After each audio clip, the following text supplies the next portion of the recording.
حضرت ابراہیم علیہ السلام کے والد کا نام آزر تھا۔ اس زمانے میں نمرود نام کا کافر ہوا کرتا تھا۔ وہ اپنی جنتا کے ساتھ انصاف کرتا تھا، سخی داتا جیسی اس کی بڑی خوبی تھی۔ ایک زمانے کے بعد وہ شیطان کے فندے میں آ گیا، گندے بچار اس کے من میں بیٹھ گئے۔ حکومت کرتے کرتے وہ خدائی کا دعویدار ہو گیا، اپنے بت بنوا کر عبادت خانوں میں رکھوا دیے۔ جنتا کو حکم دے دیا کہ وہ اس کے آگے اپنا ماتھا ٹیکا کرے۔ ایک دن نجومیوں نے ستاروں پر نظر کر کے نمرود کو یہ عرض کیا کہ اس سال اس شہر میں ایک ایسا لڑکا پیدا ہوگا جو تیرے دیش اور دھرم کو تباہ کر دے گا۔ نمرود نے بے چین ہو کر حکم دیا کہ جتنے لڑکے بھی اس سال پیدا ہو انہیں قتل کر دیا جائے۔ جب حضرت ابراہیم علیہ السلام کی ماں حاملہ ہوئی تو وہ سب کچھ جان جانے کے ڈر سے وہ گھر سے باہر نکل کھڑی ہوئی۔ جب وہ جنگل سے ایک سوکھی نہر پر پہنچی تو ان سے ایک لڑکا پیدا ہوا۔ لڑکا بہت خوبصورت تھا۔ ماں کی ممتا جاگی اور وہ اسے سینے سے لگائی ادھر ادھر جانے لگی۔ نہر کے پاس ایک کوٹھری تھی، لوگوں کی پہنچ وہاں تک نہیں ہو سکتی تھی۔ لڑکے کو ایک کپڑے میں لپیٹا اور روتی ہوئی آنکھوں کے ساتھ اسے چھوڑ گھر کی طرف چل پڑی۔ اپنے اس لڑکے کو دیکھنے کے لیے وہ کوٹھری میں آتی رہتی اور ان کو زندہ دیکھتی تو آنکھیں ڈبڈبا پڑتی۔ وہ دیکھتی کہ حضرت ابراہیم علیہ السلام ایک انگوٹھے سے دودھ اور ایک سے شہد پیتے ہیں اور اصلی حفاظت کرنے والے اللہ کی پناہ میں برابر جی رہے ہیں۔ ایسی عجیز حالت کو دیکھ وہ دانتوں تلے انگلی دبا لیتی، پھر بچے کو گلے سے لگاتی، دودھ پلاتی اور روتی ہوئی واپس گھر جاتی۔ اس طرح جب فرصت پاتی تو ان کو دودھ پلا کر واپس لوٹ جاتی۔ جب کبھی ان کے پہنچنے میں دیر ہو جاتی تو حضرت ابراہیم علیہ السلام اپنے انگوٹھے ہی چوس کر اپنا پیٹ بھر لیا کرتے تھے۔ سچ تو یہ ہے کہ ماں کا دودھ پلانا تو صرف ایک بہانہ تھا،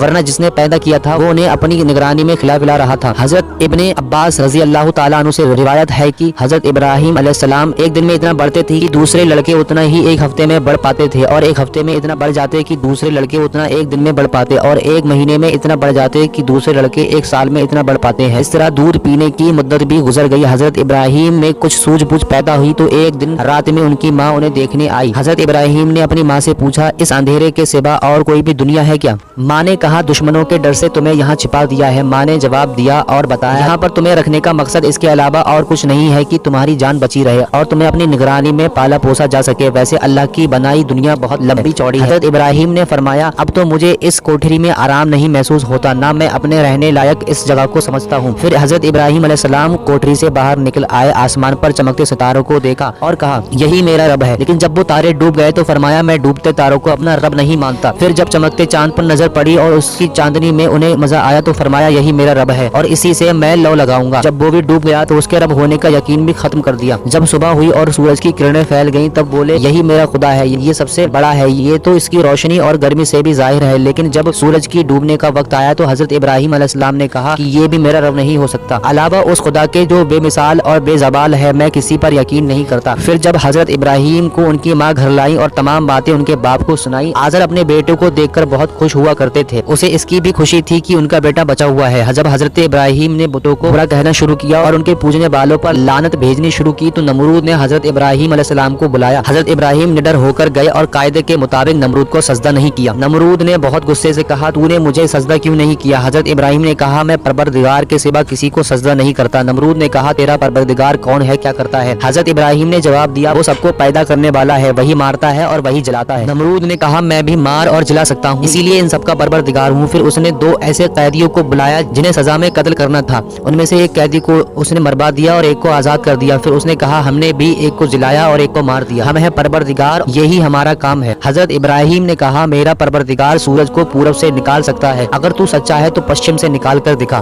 نمرود اور اس کے ساتھی اس جواب سے چپ اور حیران رہ گئے۔ بہت سے لوگ اس معاملے کو دیکھ کر مسلمان بھی ہو گئے۔ ایک دن حضرت ابراہیم نے آزر سے پوچھا، اے باپ، یہ کیسی مورتیں ہیں جن کی تم پوجا کرتے ہو اور رات دن جن کے آگے تم سجدہ کرتے ہو؟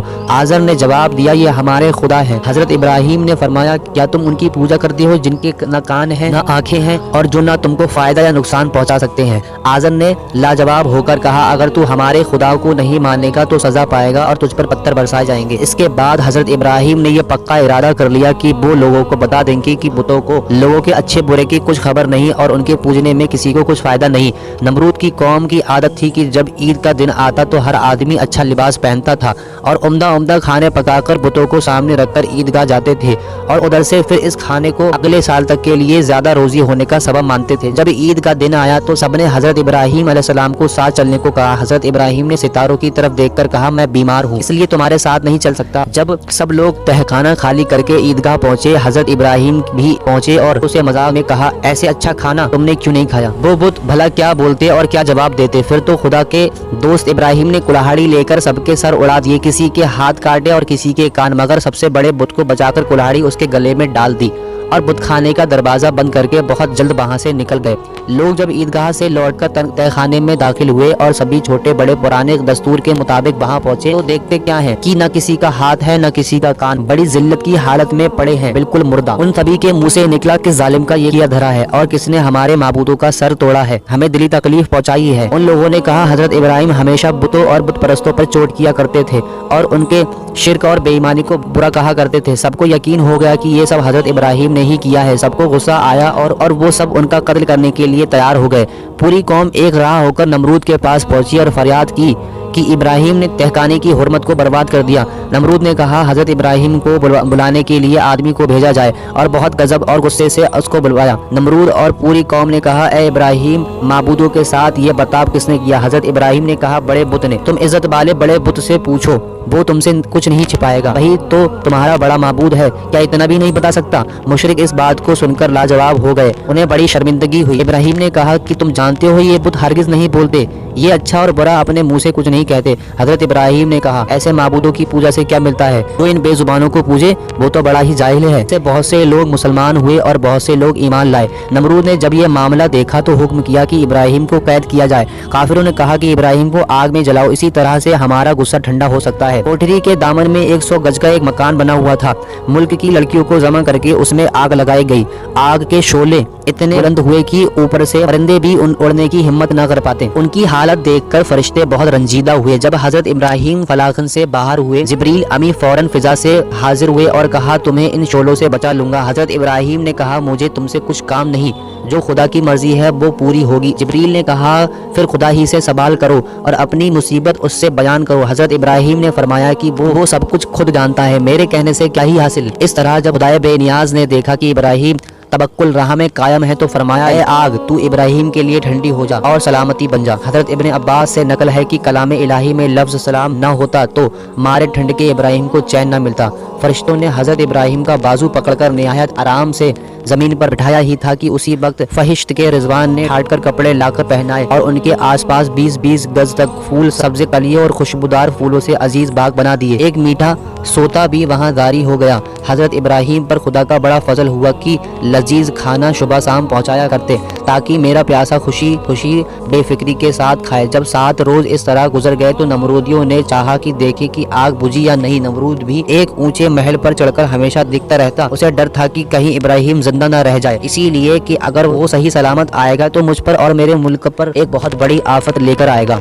एक दिन नमरूद ने बहुत गौर से अपने महल से देखा, इब्राहिम के चारों तरफ तो गुलों हैं और आग की लपटे की बजाय बाग दिखाई दे रहे हैं और मीठे पानी का सोता बह रहा है और हर दम वहाँ ऐशो आराम ही है। वो बहुत परेशान और हैरान हुआ, बोला ए इब्राहिम तू ऐसी तेज आग से किस तरह बच सका और ये बाग और नेमत किस तरह फराहम किए गए? खुदा की कुदरत का हजरत इब्राहिम ने फरमाया ये तो बेमिसाल छोटा सा करिश्मा है, फजल और इनायत हो तो ऐसा काम नामुमकिन नहीं। नमरूद बोला जिसकी कुदरत अदना निशानी है वो सच में बड़ा परवरदिगार है। हजरत इब्राहिम राख के पहाड़ों से निकलकर बाहर तशरीफ लाए और नए सिरे से नमरूद को नसीहत करने लगे। नमरूद ने थोड़े दिन की मोहलत मांगी और मामले पर सोचने का वादा किया। उसने हामान से जो उसका वजीर था सलाह ली और ईमान लाने का इरादा कर लिया। उस मलून हामान ने कहा इतने जमाने तक तो आपने खुदाई की, अब बंदगी इख्तियार करेंगे और दुनिया भर में को रुस्वा करेंगे। जब हजरत इब्राहिम की मोहलत गुजर जाने के बाद ईमान लाने की मांग की तो नमरूद ने बड़ी निहायत चापलूसी और नरमी से कहा ईमान लाना तो मेरे लिए बहुत मुश्किल है, मगर हाँ तेरे परवरदिगार के लिए एक बड़ी कुर्बानी देने के लिए मैं तैयार हूँ। हजरत इब्राहिम ने फरमाया बगैर ईमान के कोई कुर्बानी खुदा के दरबार में कबूल नहीं होती। नमरूद ने 4000 गायें और बहुत सी बकरियां और ऊँटों को एक बड़े मैदान में कुर्बान कर दिया,